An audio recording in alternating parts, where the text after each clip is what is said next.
Varicose వ్యాధితో బాధపడుతున్నారంట. తక్కువ ఖర్చుతో ట్రీట్మెంట్ కావాలి అనుకుంటే ఎవిస్ హాస్పిటల్ని సంప్రదించండి. నమస్తే రమగారు. నమస్తే జయ. రమగారు, ఏదైనా నావెల్ చెప్తారా? చెప్తాను జయ. మల్లాది వెంకటకృష్ణమూర్తి గారివి 2 నవలలు ఆల్రెడీ మనం చెప్పి కూడా 2 ఏళ్ళయింది. అవును కదా. అవును. అందమైన జీవితం ఒకటి, మందాకిని, ఈ 2 మన వాళ్ళు మళ్ళీ మళ్ళీ వేస్తూనే ఉన్నారు. ఆ 2 నవలలు చెప్పినప్పుడు నేను వారితో మాట్లాడినప్పుడు జయం చాలా ఇష్టం నాకని నేను చెప్పాను. మీకు ఇష్టం అన్నారు కదమ్మా, అది కూడా చెప్పండి అన్నారు. కానీ నేను జయం చెప్పడానికి పర్మిషన్ అయితే వారి దగ్గర సవినయంగా తీసుకున్నాను, కానీ దాన్ని చెప్పగలిగే సాహసం లేదు నాకు. ఎందుకు రమగారు? చెప్తా అదే. ఈ జయం అనే నవల ఒక పూర్తి ఆధ్యాత్మిక నవల. అందులో ఉన్న స్పిరిచువల్ థింగ్ని నేను సరిగ్గా ప్రజెంట్ చేయగలనో లేదో, దాంట్లో ఆయన చూపించిన ఆధ్యాత్మిక విషయాలని నేను బాగా చెప్పలేనేమో అని అట్లా పోస్ట్ పోన్ చేస్తూ వచ్చా. ప్రతిసారి ముందు మల్లాది గారిది ఒక పుస్తకం అని చెప్తూనే ఉన్నాను. అనుకుంటూ కూడా నేను పుస్తకం చేత్తో పుచ్చుకోవటం, పట్టుకురావాలని దాన్ని తీయడం మళ్ళీ వద్దులే, ఇంకా నేను బాగా చెప్పలేను. ఇప్పుడు కూడా నాకు పూర్తి ధైర్యం ఉందని నేను అంటలా. పూర్తిగా నేను దాన్ని సరిగ్గా ప్రజెంట్ చేయగలనన్న గట్టి నమ్మకం నాకు లేదు. ప్రయత్నం చేస్తా. అంత స్పెషల్ అయితే చాలా ఈ మాట అంటున్నారంటే నిజంగా ఆలోచించాల్సింది. చాలా స్పెషల్. నాలాంటి వాళ్ళు ఎవరైనా సాహసం చేయాల్సిందే దాన్ని. అంత గట్టి పుస్తకం. చాలా బాగుంది కూడా. యాక్చువల్గా ఈ పుస్తకం చదివే నాటికి నాకు భగవద్గీత మీద కొంత అవగాహన ఏర్పడింది. దానివల్ల ఇది నాకు అర్థమైందని నేను నమ్ముతున్నా. డెఫినెట్గా ఒక సామాన్యమైన మనిషి ఎవరైనా సరే, మన మానవుడిగా పుట్టిన ప్రతి వాడిలోనూ భగవంతుడు ఉంటాడు. శివుడు లోపల ఉంటాడు. అది శివుడు ఉన్నాడని నేనే వాడినని తెలుసుకోవటం చాలా కష్టం. ఎన్నోసార్లు పుడితే కానీ మనిషిగా అది తెలుసుకోలేకపోతారు. నేనన్నది వేరు, ఈ దేహం వేరు, ఇదొక చొక్కా మాత్రమే అని మనకు అర్థం కావటం అసలు కష్టం. తెలియదు ఎవరికి. మనకు అప్పుడప్పుడు తెలుస్తుంది మనదేం లేదు, ఇది మనం కాదు అని. ఒక దశలో ప్రతి మనిషికి జీవితంలో ఎప్పుడో ఒకసారి ఒక స్పార్క్ లాగా వస్తుంది. దాన్ని పట్టుకుని నేను వేరు, ఇది వేరు అని ఖచ్చితంగా తెలుసుకోవటం ఎవరో మహానుభావుల వల్ల అవుతుంది. వాళ్ళని మనం గురువులు అంటాం, అవధూతలు అంటాం, మునులు ఋషులు అని చెప్పుకుంటాం, బాబాగారు అనుకుంటుంటాం. రేర్గా ఉంటారు కొంతమంది. అలాంటి వాళ్ళు మనతో పాటే తిరుగుతూ కూడా ఉండొచ్చు. వాళ్ళు అది తెలుసుకున్న వాళ్ళు, భగవంతుని దర్శించిన వాళ్ళు, తమలో ఉన్న దైవాన్ని తమే కంటితోటి చూడగలిగారు అని మనకి అర్థం కాదు. అలాంటిది ఒక పాయింట్ ఉంటుందని కూడా తెలీదు మామూలు వాళ్ళకి. ఆ తెలియని ఒక పాయింట్ని ఒక నవల రూపంలో రాశారు. ఇప్పుడు ఇది చూడు ఎంత పెద్ద విషయం. దీన్ని నవల అనగానే మామూలుగా చదివించటం కుదురుతుందా? అస్సలు. ఇది మనకు అర్థం కాదని మానేస్తాం. అవునవును కదా. స్పిరిచువల్ థింగ్ ఎవరికి అర్థం అవుతుంది అనుకుంటా. ఇంత స్పిరిచువాలిటీ మనకు అర్థం కాదు, అలా భావిస్తాం. కానీ చదివింపచేసే స్పిరిచువాలిటీ ఉంది జయం పుస్తకంలో. ఎంత బాగా రాశారంటే మల్లాది గారు, హ్యాట్స్ ఆఫ్ వారికి. అంత బాగుంటుంది. ఈ మొదటిసారి చదివినప్పుడు నేను గూస్ బంప్స్ అట్లాగే ఉండిపోయినాయి జయ. నాకు మీరు చెప్తుంటేనే అనిపిస్తుంది నాకు. చాలా అంటే చాలా చాలా చాలా 100 చాలాలు బాగుంటుంది. మీరు గనక ఆల్రెడీ భగవద్గీత మీద ఆసక్తి ఉంది, దైవం గురించి కొంత తెలుసుకోవాలని ఉంటుంది, ఏవో చదువుతారు, వింటారు ప్రవచనాలు, వాటి మీద ఆసక్తి ఉంటే గనక తప్పకుండా మల్లాది వెంకటకృష్ణమూర్తి గారి జయం చదవండి. ఇదే పుస్తకం ఇంతే ఉంది, చిన్న సైజే, అంత పెద్ద పుస్తకంగా అనిపించట్లేదు కదా. ఇందులో ఒక బాబా గారి గురించిన కథ. వీరు ఒక సామాన్య కుటుంబంలో జన్మించారు. ఈ కథ ఎట్లా ప్రారంభం అవుతుందంటే, ఒక రాష్ట్రపతి భవన్ తోటి స్టార్ట్ చేస్తారు. రాష్ట్రపతి భవన్లో ఒక చిన్న ఉద్యోగం చేసే ఒక అతనికి కొరియర్ వస్తుంది. అందులో ఉన్న విషయం చదవగానే ఆ కొరియర్లో అదేంటంటే ఒక మామూలు న్యూస్ పేపర్ అంటే ఏమంటారు, చీరల అడ్వర్టైజ్మెంట్కి వాటికి పేపర్ పాంప్లెట్లు ఇస్తారు కదా, ఆ పాంప్లెట్స్లో నుంచి చింపబడిన ఒక చిన్న కాగితం మీద 2 వాక్యాలు రాసుంటాయి. అతను ఏడుస్తాడు అది చూడంగానే. ఇంతలో రాష్ట్రపతి ప్రెసిడెంట్ నిన్ను పిలుస్తున్నారని కబురు వస్తుంది. ఇతను లోపలికి వెళ్తాడు. ఫస్ట్ టైం అది చదివినప్పుడు ఏ గూస్ బంప్స్ వచ్చినా ఇప్పుడు వస్తున్నాయి నాకు. అయితే ఈ రాష్ట్రపతి ఇతను లోపలికి వెళ్ళేసరికి ఆయన కళ్ళు తడిగా ఉంటాయి, ఇతను కూడా అదే భావోద్వేగంలో ఉన్నాడని ఆయనకు అర్థమవుతుంది. వాళ్ళిద్దరూ రాష్ట్రపతి, ప్రెసిడెంట్ ఆఫ్ ఇండియా, అక్కడ ఒక స్కావెంజర్గా చిన్నగా పనులు చేసే ఒకతను కావలించుకుని ఏడుస్తారు, ఒకళ్ళనొకళ్ళు కౌగిలించుకుని, వాళ్ళ స్థాయి మర్చిపోయి. వాళ్ళకు వచ్చిన కబురు అలాంటిది, ఆయన కూడా సేమ్ కబురు వచ్చింది. ఒక రాష్ట్రపతి స్థాయి వ్యక్తి, రాష్ట్రపతి భవన్లో పనిచేసే ఒక వ్యక్తి, ఇద్దరికి ఒకే రకమైన కబురు వచ్చింది, వాళ్ళిద్దరికీ ఒకే రకమైన భావోద్వేగం కలిగింది. ఇలాంటి కబుర్లు చాలా మందికి వెళ్తాయి. కథా ప్రారంభంలో మనకు అది కనపడుతుంది. శివబాబా ఆయన లింగైక్యం చెందబోతున్నారు, జీవితాన్ని చాలించబోతున్నారు అనేది ఆ కబురు. వీళ్ళు ఒక 26-27 మంది ఆయన శిష్యులు భారతదేశంలో చాలా అనుపక్కలా ఉన్నారు. వీళ్ళందరికీ తలా ఒక రకంగానూ కబురు వెళ్తుంది. ఒక్కొక్కళ్ళకి ఆయనే కనపడి నేను వెళ్ళిపోతున్నాను శివ నువ్వు రా అని పిలిచినట్టు కూడా కనపడుతుంది. గురువులు ఇలా మాట్లాడడము అనేది మనం కొన్ని కథల్లో, ఆధ్యాత్మిక కథల్లో చూస్తాం. చెవిలో వినపడినట్టు, గురువుగారు చెప్పినట్టు, కళలో స్వప్న దర్శనం ఇచ్చినట్టు, అట్లా ఒక్కొక్క శిష్యుణ్ణి చూపిస్తారు. వీళ్ళందరూ కలిసి ఆ ఊరు వెళ్తారు. హైదరాబాదు నగర శివార్లలో ఉన్న ఊరు మణికొండ గ్రామం అని చెప్తారు. మణికొండ ఆ ఊరు పేరే అది. అక్కడ ఒక చిన్న కుటీరం, అక్కడ ఒక బాబా గారు శివబాబా అని పిలుస్తారు. ఆయన ఇంకొక 2 రోజుల్లో ఈ శరీరాన్ని నేను వదిలి వెళ్ళిపోతాను అని వీళ్ళందరికీ తెలియజేస్తారు. అదంతా చాలా పరమ దుఃఖంలో ఉంటారు. ఆయన గురించి కూడా కొంచెం చిన్న బ్రీఫ్ ఇది ఇస్తారు. వస్త్రాలు లేవు వారికి, దిగంబరంగానే ఉంటారు. ఆవు పాలు మాత్రమే సేవిస్తారు, అంతే ఆహారం. ఈ ఆవు పాలు కూడా బయట నుంచి వచ్చినవి కాదు, వాళ్ళ దగ్గరే ఆవులు ఉన్నాయి. దూడలు తాగిన తర్వాత మిగిలితే అవి పాలు, దూడలు తాగాక ఆవు దగ్గర నుంచి పాలు లేకపోతే లేదు, ఇంకా ఆహారం లేదు, అంత తక్కువ ఆహారం. ఏవో పిట్టలు పిచ్చుకలు అవి ఇవి ఉంటాయి. ఎవరో అప్పుడు వంట అయిందా అని అడుగుతారు శిష్యుల్ని, అక్కడ ఉన్న వాళ్ళని. వంట అయిందంటే ఇంకో 40 మందికి వండండి, ఎవరో వస్తున్నారని చెప్తారు. వారికి అట్లా తెలుస్తుంది. అట్లా ఒక ప్రత్యేకమైన వ్యక్తిగా ఈ శివబాబాని చూపిస్తారు. ఈయన త్వరలో 1-2 డేస్లో వారు వెళ్ళిపోబోతున్నారు కాబట్టి ఈ శిష్యులందరూ చేస్తారు. మహా దుఃఖంలో ఉంటారు. గురువు లేకపోతే, గురువే కదా మనకి దారి చూపించేవాడు. అయితే ఆయన వారి ఆత్మకథని వారి నోటి నుంచి వీళ్ళందరూ వింటారు. ఈయన మన ఏమనాలి, కర్నూలు ఆ ప్రాంతానికి చెందిన ఒక పల్లెటూరులో జన్మించారు. వాళ్ళకి 3 ఆడపిల్లల తర్వాత ఒక కుమారుడు కలిగాడు. ఆ కుమారుడి జాతకం చూపించినప్పుడు అబ్బో చాలా అద్భుతమైన వ్యక్తి అవుతాడు అని చెప్తారు. అయితే ఈయన ఆ పుట్టిన కుమారుడు సన్యసించటానికి అవకాశం ఉందని తెలుస్తుంది వాళ్ళకి.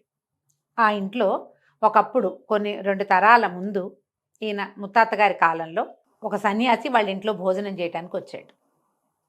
వచ్చినప్పుడు ఆయన కేకలేసేసరికల్లా ఆ సన్యాసి ఆయన శపించాడట.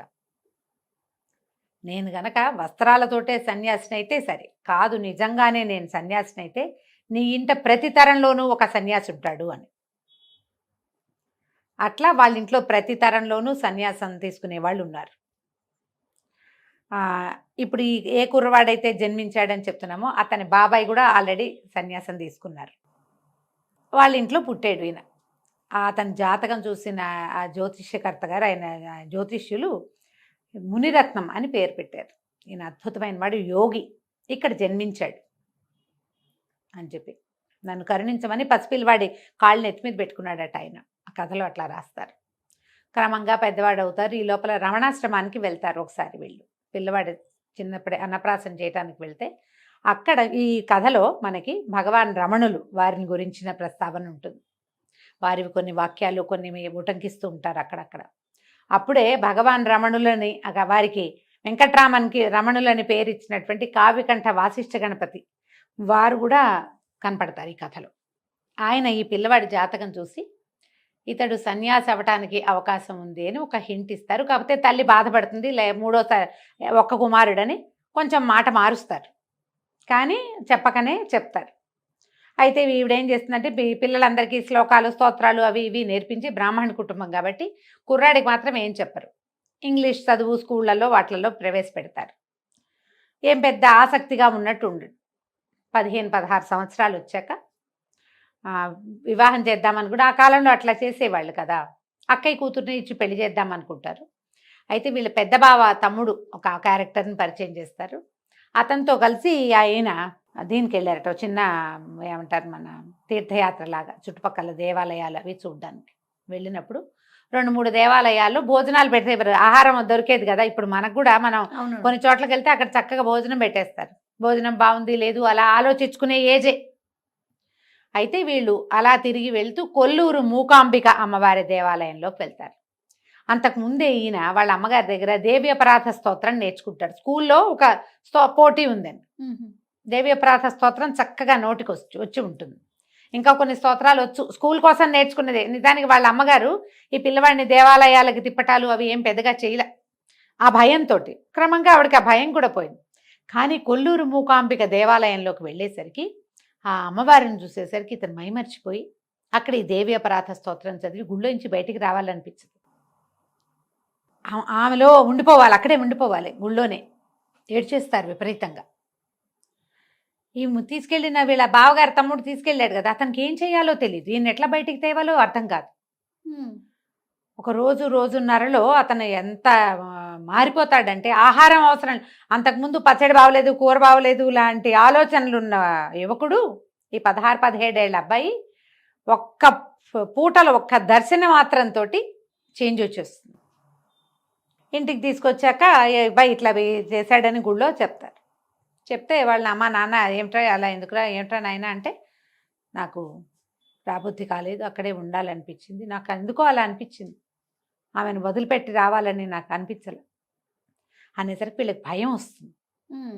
ఆ సన్యాసి శాపం నిజం అవబోతోందా అని దాంతో పెళ్లి చేసేద్దాం అనుకుంటారు. ఇతనికి ఒక్కొక్క రోజుకి ఇక దేవాలయం మీద సన్యాసం మీద ఆసక్తి వచ్చేస్తుంది. ఇంతలో ఆదిశంకరులు సన్యాసం ఎలా తీసుకున్నారు ఆ వ్యవహారాలు మాటలన్నీ వస్తాయి. ఆయన ఆతురు సన్యాసం తీసుకున్నారు. మొసలి పట్టుకుంది ఆదిశంకర్ల కాళ్ళని. పట్టుకుంటే కుమారుడు చనిపోతాడనే వాళ్ళ అమ్మ భయపడుతూ, అమ్మ సన్యాసిగా చనిపోతాను, నువ్వు సన్యాసిగా మారటానికి నాకు అనుమతి ఇవ్వంటే పిల్లాడిని మొసలి పట్టింది, పిల్లవాడు దక్కడని ఆవిడే సరే అన్నారు. ఆయన సన్యాస్తోహం అని 3 సార్లు అన్నాక మొసలు వదిలేసింది, ఆయన సన్యాసి అయిపోయారు. ఈయన ఈ పెళ్లి సంబంధం కుదురు చేశారు, పెళ్లి చేసేస్తున్నారు. పెళ్లి చేసుకోవాలని లేదు, అక్కయ్య కూతురే. అక్కొచ్చి బతిమలాడుతుంది, దేవరాన్ని పడద్దు పెళ్లి చేసుకోమని. అయితే ఇంకేం చేయాలో తెలియదు, ఒక ఐడియా వస్తుంది. ఈ శంకర్ల లాగానే ఈ మురళి అని తనతో పాటు దేవాలయానికి వచ్చారుగా, అతనితోటి ఒక చిన్న ప్లాన్ చేయించి పాము కాటేసినట్టుగా ఒక నాటకం ఆడి ప్రాణం పోయే స్థితి వచ్చింది. అమ్మ సన్యాసిగా చచ్చిపోతాను నేను, సన్యాసం నాకు అవకాశం ఇవ్వమని తల్లిని అడిగి ఆవిడతో సన్యాసి తీసుకోను ఆయన అని అనిపించుకుంది. సన్యాసిగా మారతాడు ఆయన. ఇక మెల్లిగా పేరెంట్స్ ఒప్పుకోరు, కేకలేస్తారు, అదంటారు. నువ్వు చెప్పిన తర్వాత ఇంకా వెనక్కి వెళ్ళటానికి కుదరదు. అప్పుడు మళ్ళీ కంచి పరమాచార్య అలా వారిని కూడా, అంటే పరమాచార్య కాలం అంటే ఎప్పటిదో ఇది, భగవాన్ రమణుల్ని చూశాడు ఇతను. ఈ క్యారెక్టర్ మునిరత్నం గారు ఆయన్ని చూశారు, ఇవన్నీ చూశారు. అంటే మనకంటే ముందు తరాల్లో ఉన్నట్టు కదా. అయితే కంచి అక్కడికి వెళ్ళారు. వెళ్తే ఆయన ఏమన్నారు, ఒకసారి సన్యాసం అన్న తర్వాత ఇంకా కుదరదు, పర్వాలేదు, ఈ బాబాయ్ ఆల్రెడీ సన్యాసం పుచ్చుకుని ఉన్నారు కదా, ఆయనది ఒక కుటీరం ఉంది వీళ్ళింటి దగ్గరే, అందులో ఉండనివ్వండి, ఏదైనా చదువు అంటే ఏదో ఇంకో చదువుకుంటాడు, బాబాయ్ పుస్తకాలు ఉన్నాయి. క్రమంగా ఆయనకి ఇంట్లో ఉండబుద్ధి కాదు. 17-18 సంవత్సరాలు ఇక్కడి నుంచి వెళ్ళి మొదట రుద్రకోటేశ్వర స్వామి దేవాలయం, ఈ నెల్లూరు కాదు కర్నూలు చుట్టుపక్కల గ్రామాలని చూపిస్తారు, రాయలసీమ చుట్టుపక్కల. అక్కడ కొంతకాలం ఉంటారు. అక్కడి నుంచి ఇంకో చోటకి మారుతూ క్రమంగా ఈయనలో ఆధ్యాత్మిక ప్రగతి వస్తుంది. మనం సన్యాసం పుచ్చుకోవటం అంటే ఏమిటి, చాలామంది సన్యాసుల్ని మనం చూస్తాం, అసలు అది ఏమిటో ఇందులో మనకు తెలియజేస్తారు. పోనీ మళ్ళీ ఇది బోర్ కొట్టదు, మనకి బోర్ కొట్టదు. ఎట్లా ఆయన తనే దైవంగా ఎలా మారారో, ఎట్లా ఈ జీవాత్మ పరమాత్మ తత్వంగా మారాడో మనకి క్లియర్గా చూపిస్తారు. రకరకాల వ్యక్తులు. ఈయనకి తర్వాత మీ కుండలిని యోగం వారికి ఎట్లా లభించింది, కుండలిని యోగాన్ని కూడా ఎంత బాగా చెప్పారు, చాలా వివరంగా. ఎలాంటి దశలు దాటుతుంటే వ్యక్తుల్లో ఎలాంటి వికారాలు వస్తాయి మనం చూస్తుంటాం జయ. ఇది అసందర్భం కాదేమో అనుకుంటున్నా, కానీ సాధారణంగా ఇట్లా సాధనలో ఉన్నవాళ్ళు సాధన ముందుకు వెళ్తుంటే కొంతకాలానికి ఒక రకమైన శక్తులు వస్తాయి వాళ్ళకి, ప్రతి వాళ్ళకి, ఆ సాధకులకి వచ్చినప్పుడు ఏం చేస్తారంటే ఆ శక్తి ప్రదర్శనలోకి దిగుతారు. చుట్టూతా ఉన్న సమాజం వారిని ప్రొవోక్ చేస్తుంది, పాపం సాధన ఆగిపోతుంది. అవునండి, మనం గమనిస్తూ ఉంటాం. అద్భుతమైన శక్తులు ఉన్నట్టుగా తోస్తుంది వాళ్ళకి. పూర్తి విద్య సాధన గనక పూర్తయ్యి వాళ్ళు భగవద్ దర్శనమే చేసి సహస్రారానికి ఆ కుండలిని గనక చేరితే అసలు ఈ ప్రదర్శన రాదు, అహంకారం రాదు, ఇంకేం ఉండదు అక్కడ. కానీ ఈ మధ్య మార్గంలో అది చాలా వికారాలకి కూడా గురి చేస్తుంది సాధకులు. అవును, అక్కడ ఆగిపోతారు. అట్లా ఆగిపోయి ఏవో ప్రపంచపు మాయల్లో పడిపోయి రకరకాల బట్టల్లో పడిపోయి మరణించిన వాళ్ళు కూడా మళ్ళీ జన్మలో సాధన ఎక్కడ ఆగిందో అక్కడి నుంచి సాధన స్టార్ట్ చేస్తారని మనకి భగవద్గీతలో కూడా అట్లాంటి కొన్ని వాక్యాలు ఉన్నాయి. అది ఇక్కడ చాలా మందిని అలా చూపిస్తారనమాట. ఈయన రకరకాల దేవాలయాలు మారటం, ఒక్కొక్క చోట ఆయనకి ఎలాంటి సాధన ఏ రకంగా ముందుకెళ్ళారు. తర్వాత ఈయనకి ఎంతమంది 27 మంది శిష్యులు. వీళ్ళు అతి తక్కువ శిష్యకోటితోటి ఉంటారు. మామూలుగా జనాలు ఎట్లా చేరిపోతారు, ఈయన జనాన్ని చేర్చుకోకుండా వీళ్ళకి భగవద్గీత 700 శ్లోకాలు రావాలి, ఇన్ని స్తోత్రాలు ఇవన్నీ అప్పచెప్పాలి, కఠోపనిషత్తు మొత్తం నోటికి రావాలని కఠినమైన నియమాలకి నిలబడిన వాళ్ళనే శిష్యులుగా చేర్చుకున్నాను నేను. పైగా ఈ చేర్చుకున్న శిష్యులు కూడా అందరూ ఆయనకి క్రిందటి ముందు జన్మలలో అటాచ్ అయి ఉన్న వాళ్ళే ఓహో అని చెప్తారు. కొన్ని విషయాలు అయితే నిజంగా గూస్బంప్స్ వస్తాయి జయ. మీకు అలాంటి ఆసక్తి ఉంటే, అసలు ఇది తెలుసుకోవాలి అని ఉంటే, చాలా మృదువైన సింపుల్ అయిన తేలికైన భాషలో మనకు అర్థమయ్యే లెవెల్లోనే పెద్ద విషయాన్ని కూడా చాలా సింపుల్గా చెప్పేశారు. వరుసగా ద్రాక్షపళ్ళు నోట్లో వేసుకుంటే తీపందినట్టు అందిస్తుంది. ఒకసారి చదివితే ఇది బాగా అర్థమైపోతుందని తెలిసిపోతుందని అనుకోకండి. నేను 11వ సారి నిన్న రాత్రి చదివా. వారి పుస్తకం ఓకే అన్న తర్వాత కూడా 7 సార్లు చదివాను జయ. మొదట నేను 3 times చదివాను. నాకు చాలా నచ్చింది. వారితో చెప్పా నాకు ఇది నచ్చింది అని. ఆయన ఎస్ మీరు చెప్పండి అమ్మా అన్న ప్రతిసారి మళ్ళీ చదువుతున్నాను. ఎందుకంటే మా కథ కాదు ఇది, అదే కదా విషయం. నేను బ్రీఫ్గా చెప్తున్నా. అదే ఆ బ్రీఫ్గా చెప్పడానికి కూడా ఇందులో ఏముంది, నేను సరిగ్గా చెప్పాలి కదా, సరిగ్గా ప్రజెంట్ చేయాలా. ఆ భయంతో మళ్ళీ చదివి మళ్ళీ నిన్న రాత్రి కూర్చుని మళ్ళా 11వ సారి నేను చదివాను. లెక్కేసుకుంటున్నాను, నేను గీతలు గీసి పెట్టుకున్నాను. దీన్ని మనం నవలగా కాదు, మన ఆధ్యాత్మిక ప్రగతికి ఒక సహాయకారి పుస్తకంగా కూడా భావించవచ్చు. ఈయన లింగైక్యం చెందటము, శివైక్యం చెందటం, తర్వాత మాకు ఇంకొక భౌతిక గురువుని ఇవ్వమని వీళ్ళు అడిగేసరికి ఒక గురువుగారు వస్తారు. ఆ టైంకి ఈయన వెళ్ళే టైంకి గురువుగారు వచ్చేస్తారు. తన శిష్యులకి తనలాగా ఒక ఫిగర్ కావాలి, ఏమంటారు గురువు, భౌతిక గురువు కనపడాలి గురువు. దానికోసమని వారిని రమ్మంటారు. ఆ ప్రెసిడెంట్గా ఉన్న ఆయన తప్ప మొత్తం మిగిలిన శిష్యులందరూ చేరిపోతారు. ఆయన రాలేరు.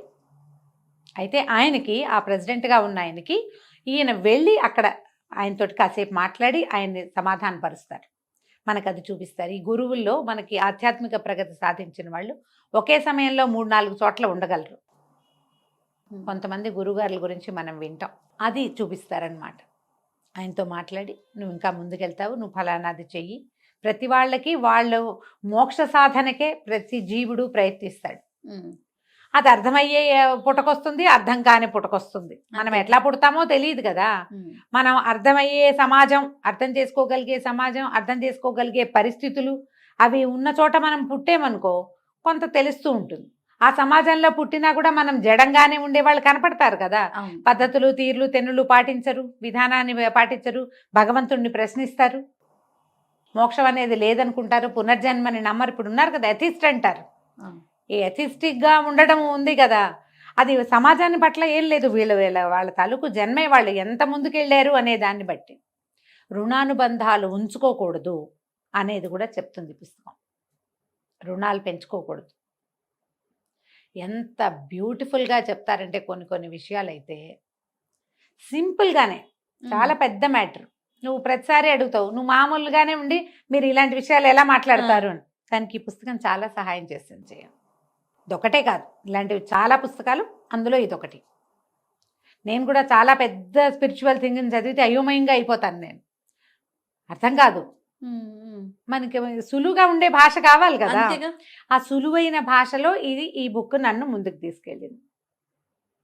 జయం చదివితే మీలో వచ్చే మార్పు మీరు ఖచ్చితంగా తెలుసుకుంటారు. దీని తర్వాత వచ్చిన కొన్ని పుస్తకాలు ఇలాగే ఆధ్యాత్మికంగా ముందుకు తీసుకెళ్లే బుక్స్ రాశారు వారు. వాటన్నిటికంటే కూడా నాకు ఇది ఇష్టం. నాకు అవకాశం ఇస్తారా రమ్మగారు, చదువుకునే అవకాశం? డెఫినెట్గా. ఆ పుస్తకం నాకు ఇస్తే ఇస్తాను. ఒక్కసారి నేను చదివి మళ్ళీ మీకు ఇస్తాను. ష్యూర్. నువ్వు తర్వాత 2-3 ఈ పుస్తకం చదవండి అని చెప్తావు. అదే తప్పకుండా. స్లోగా వెళ్ళి హైరాన్ పడిపోకూడదు. మనం కథ చదివేసి తెలిసేసుకోవాలనుకోకూడదు. ఒక్కొక్క విషయం తాపీగా చదువుతూ ఉంటే తెలుస్తుంది. నాకు విశ్వనాథ్ సత్యనారాయణ గారు చాలా ఇష్టం జయ. విశ్వనాథ్ సత్యనారాయణ గారి పుస్తకాల్లో ఆఖరికి నేపాల్ రాజవంశ కథలు, అలాంటివి రాజవంశాల కథల్లో కూడా ఆయన కొన్ని రకాలమైన ఆత్మ సిద్ధాంతాలని డిస్కస్ చేస్తారు. అదొక విచిత్రము అని స్టార్ట్ చేస్తారు. చిన్నప్పుడు ఏం చేసేదాన్ని అంటే, అదొక విచిత్రము దగ్గర నుంచి 20 పేజీలు టపటపటప తిప్పేసేదాన్ని. వద్దని అర్థం కాదు మనకి. నాకు అర్థం కాదు, నా చిన్నతనం కదా. అయిపోయి ఆ మొత్తం ఆ విచిత్రం పూర్తయిపోయాక ఆ కథ స్టార్ట్ అయ్యే దగ్గర చదివేవారు. నేను అలా మొత్తం పుస్తకాలన్నీ అదే కథ. బాగా పెద్ద అయ్యాక ఐడియాస్ మారిన తర్వాత నేను మిగిలిన పుస్తకాలన్నీ నేను చదివేసినవి. అసలు నేపాల్ రాజవంశ కథలు, తర్వాత ఏమో మొత్తం ఇంచుమించుగా అన్ని కథలు, ఆ పేరు ఈ పేరు అని లేదు, అన్ని పుస్తకాలలో కూడా కాశ్మీరీ రాజవంశ కథలు. అవి కూడా ఇప్పుడు స్టోరీ ఏం చదవను నేను, ఆ విచిత్రం దగ్గర మొదలు పెడతా. ఆ 20 పేజీలో 15 పేజీలో చదివితే కొంచెం బుద్ధి వికాసం కలుగుతుంది, బుద్ధి వికసిస్తుంది మనకి. ఎందుకంటే ప్రతి వాళ్ళకి హృదయ కుసుమంలో భగవంతుడు ఉంటాడు. ఆ కుసుమం విరబూస్తేనే తెలుస్తుంది. ఇట్లా మొగ్గలా ఉంటుంది, మొగ్గలో ఉన్నాడు భగవంతుడు. ఆ మొగ్గ ఎప్పుడు వికసించాలి? అందరిలోనూ ఉంది మొగ్గ. అదే కదా, మొగ్గగా ఉంటే కుదరదు కదా, అది వికసిస్తే కదా మనం భగవద్ దర్శనం చేయగలిగేది. ఆ వికాసము మనకి ఇలాంటి పుస్తకాల వల్ల వస్తుంది. అందుకనే నేను వీరి దగ్గర ఇది పర్మిషన్ తీసుకున్నాను, సాహసించి 2 ఏళ్ల తర్వాత ఇప్పుడు చెప్పడానికి ట్రై చేశానని భావిస్తున్నా. మీకు ఎంత మటుకు అర్థమైతే అంతవరకు పుస్తకం కొని చక్కగా చదవండి, చాలా విషయాలు తెలుస్తాయి. ఇందులో మనకి రాసింది రమణ మహర్షి గురించి, రామకృష్ణ పరమహంస చెప్పిన వాక్యాలు కొన్ని, చంద్రశేఖరేంద్ర సరస్వతి మహాస్వామి వారు చెప్పినవి, మలయాళ స్వామివి, అట్లా కొంతమంది ఉటంకించినవి వారి వాక్యాలు, అవి కూడా బ్రీఫ్గా కనపడతాయి. ఇన్ని సంవత్సరాల నుంచి మీరు నాకు స్టోరీలు చెప్తా ఉన్నారు, వింటా ఉన్నాను కదా రమ్మ. నాకు ఎప్పుడు కూడా మీరు చదివిన బుక్ నేను చదవాలన్న ఆలోచన రాలా. ఎప్పుడైనా తీసుకున్నా కూడా హనీ కోసం తీసుకుంటాను అంతే, దానికి సంబంధించిన బుక్స్ ఉంటే గనక. ఫస్ట్ టైం మీ ముఖ కవలికలు చూశాక ఖచ్చితంగా ఇది నేను చదవాలి అని అనిపించి మిమ్మల్ని అడుగుతాను. ఇది విన్న వాళ్ళందరూ చదవాల్సిందే తప్పకుండా రమ్మగారు. Thank you so much. చదివి నేను నా అభిప్రాయం చెప్దు గారు, నాకు వచ్చిన ఫీలింగ్ చెప్తా. అభిప్రాయం అంత పెద్ద పదం కాదు, కానీ నాకు వచ్చిన అనుభూతి ఏదో మీతో షేర్ చేస్తాను తప్పకుండా. థ్యాంక్ యూ సో మచ్ రమ్మగారు. నమస్తే. నమస్తే జయ.